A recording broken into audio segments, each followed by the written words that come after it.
Hello guys, हमारा आज का टॉपिक है जीव जगत में विविधता।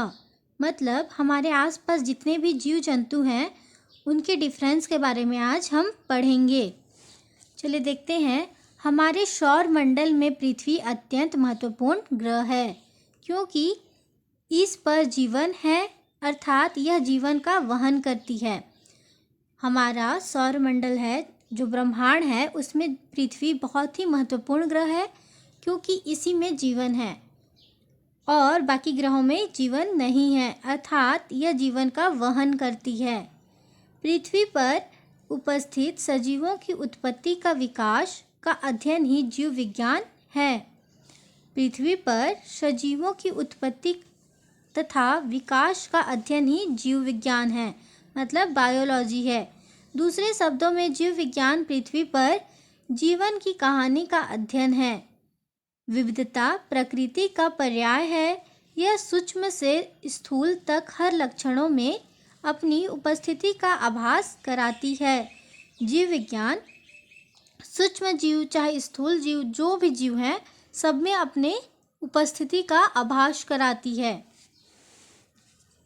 पृथ्वी पर असंख्य प्रकार के जीव जंतु इसके जल, स्थल एवं वायु में उपस्थित है।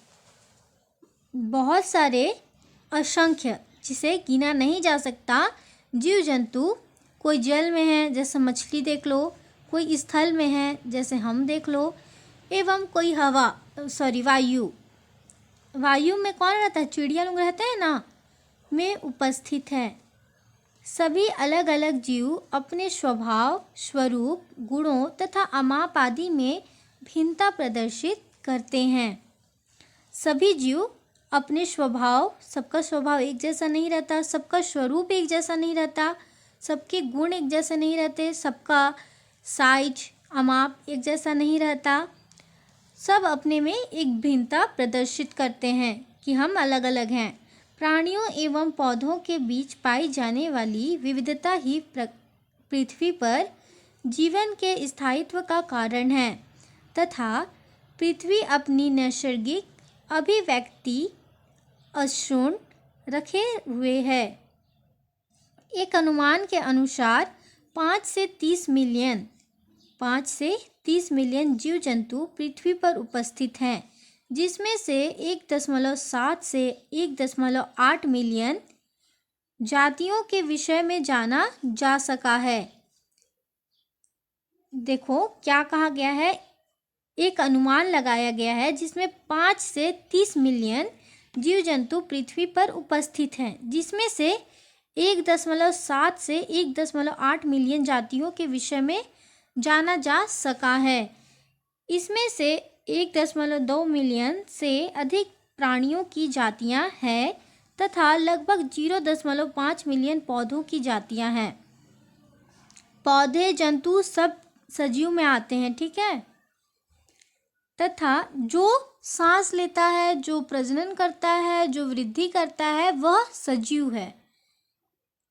इसमें से 1.2 मिलियन से अधिक प्राणियों की जातियां हैं तथा लगभग 0.5 मिलियन पौधों की जातियां हैं। ये सभी जीव एक दूसरे से रचना, स्वभाव, आकार तथा गुणों में भिन्नता का प्रदर्शन करते हैं। मतलब एक दूसरे से रचना, स्वभाव, आकार तथा गुणों में अलग अलग होते हैं, ठीक है। जीवों में पाई जाने वाली ऐसी विभिन्नता को जैव विविधता, बायोडायवर्सिटी भी कहते हैं। कैसी विविधता को जैव विविधता कहते हैं? जिनका रचना, स्वभाव, आकार एवं गुण अलग हो, भिन्न हो, उसे जैव विविधता कहते हैं। जैव विविधता विभिन्न प्रकार के जीवों के होने अर्थात जैव विलुप्तता का पर्याय माना जाता है। जैव विलुप्तता का मतलब होता है जो जीव लुप्त हो चुके हैं, जो जीव अब नजर नहीं आते हैं, उसे जैव विलुप्तता कहा जाता है। प्रकृति के सभी जीव मिलकर जीव जगत, लिविंग वर्ल्ड बनाते हैं। सारे जीव, सारे जितने भी हैं, पेड़ से लेके, पौधे से लेके, छोटे छोटे सूक्ष्म जीव से लेके बड़े जीव तक जैव विविधता दर्शाते हैं तथा जीव जगत, लिविंग वर्ल्ड बनाते हैं। अर्थात सभी जंतु एवं पौधे जीव जगत के हिस्से हैं। वो जंतु हो या पौधे हो, जितने भी सजीव हैं वो जीव जगत के हिस्से हैं। जीवों के स्वभाव, आकार, अमाप, आवाज़, गुणों आदि में अत्यधिक विभिन्नता पाई जाती है। सभी जीवों का स्वभाव अलग होता है, उनका आकार अलग होता है, अमाप भी अलग होता है, उनके रहने का आवास भी अलग होता है, गुण भी अलग होते हैं। वो बहुत ही ज़्यादा विभिन्नता दर्शाते हैं। उदाहरण, एक तरह अमीबा जंतु क्लेमाइडोमोनास जो कि प्लांट है जैसे सूक्ष्म जीव हैं, तो दूसरी ओर विशालकाय वृक्ष जैसे यूकैलिप्टस रेगनेंस जो कि ऊंचाई में 114 मीटर है, तथा जंतुओं में नीली व्हेल, ब्लू व्हेल जो कि लंबाई में 35 मीटर तथा भार में 199 टन होती है। ऐसी स्थितियों वाले जीवों के विषय में अवलोकन किए बिना विश्वास करना कठिन लगता है। विभिन्नता केवल जीवों में भार, लंबाई तथा ऊंचाई में ही नहीं होता, बल्कि यह रंग, वासस्थान, जीवन शैली, पोषण विधि, प्रजनन प्रक्रिया, श्वसन आदि समस्त उपलब्ध लक्षणों में देखने को मिलता है। कहा गया है कि जीवों में केवल भार, लंबाई तथा ऊंचाई में ही विविधता नहीं होती, बल्कि जीवों का रंग भी अलग अलग होता है। कोई ब्लैक होता है, कोई वाइट होता है। वासस्थान मतलब जहाँ वो रहते हैं, कोई घर में रहते हैं, कोई जंगल में रहते हैं, सबका वासस्थान भी अलग होता है। जीवन शैली, जीवन जीने की शैली भी अलग होती है। पोषण विधि भी अलग होता है, प्रजनन प्रक्रिया भी अलग होती है, श्वसन सांस लेने की प्रक्रिया भी अलग होती है। समस्त उपलब्ध लक्षणों को देखने से यह पता चलता है कि यह जीव एक दूसरे से विभिन्नता प्रदर्शित करते हैं। इन विविधताओं के होते हुए भी जीवों में बहुत सी मूलभूत समानताएं होती है, जिनका अध्ययन हम इस अध्याय में सजीव के लक्षणों के अंतर्गत करेंगे। अब देखेंगे सजीव क्या है। What is living organism. सजीव किसे कहते हैं? जो श्वसन करते हैं, उत्सर्जन करते हैं, वृद्धि करते हैं, प्रजनन करते हैं, उन्हें सजीव कहते हैं। और निर्जीव किसे कहते हैं? जो श्वसन नहीं करते, जो उत्सर्जन नहीं करते, जो प्रजनन नहीं करते, उन्हें निर्जीव कहते हैं। पृथ्वी या ब्रह्मांड की ही बात करें तो सजीव एवं निर्जीव यानी दो ही तरह की चीज़ें विभिन्न स्वरूपों में, अलग अलग रूपों में देखने को मिलती है। सरल शब्दों में बातें करें तो जिनमें जीवन का अभाव है वो निर्जीव है, जिनमें जीवन का अभाव है वह निर्जीव है, नॉन लिविंग है, तथा जिनमें जीवन है वह सजीव है। जिनमें जीवन है वो लिविंग है, सजीव है। यदि हम सजीव के मृत भाग तथा निर्जीव को देखें तो दोनों में जीवन के चिन्ह का अभाव होता है। जो निर्जीव मतलब जो सजीव का मृत बॉडी है, डेड बॉडी है वो, और निर्जीव को देखें तो दोनों में जीवन का अभाव होता है। क्या मृत बॉडी प्रजनन कर सकता है? क्या मृत बॉडी उत्सर्जन कर सकता है या श्वसन कर सकता है? नहीं कर सकता ना। तो वो और निर्जीव दोनों के जीवन चिन्ह का अभाव होता है, लेकिन फिर भी दोनों में पर्याप्त अंतर पाया जाता है। उदाहरणार्थ, एक मृत वृक्ष या जंतु, चूहा, बिल्ली आदि कुछ भी हो सकता है, का शरीर एक अजीवित चट्टान या पत्थर से काफ़ी भिन्न होता है, काफ़ी अलग होता है। सजीवों का मृत शरीर कोशिकाओं के रूप में संगठित होता है। जो सजीव हैं उनका शरीर, मृत शरीर भी, डेड बॉडी भी कोशिकाओं के स्वरूप में संगठित होता है, जिसमें अनेक रसायन एक विशिष्ट संगठन के रूप में पाए जाते हैं। जो सजीव का बॉडी होता है वो डेड बॉडी हो या फिर कैसा भी बॉडी हो, उसमें रासायनिक पदार्थों का संगठन पाया जाता है।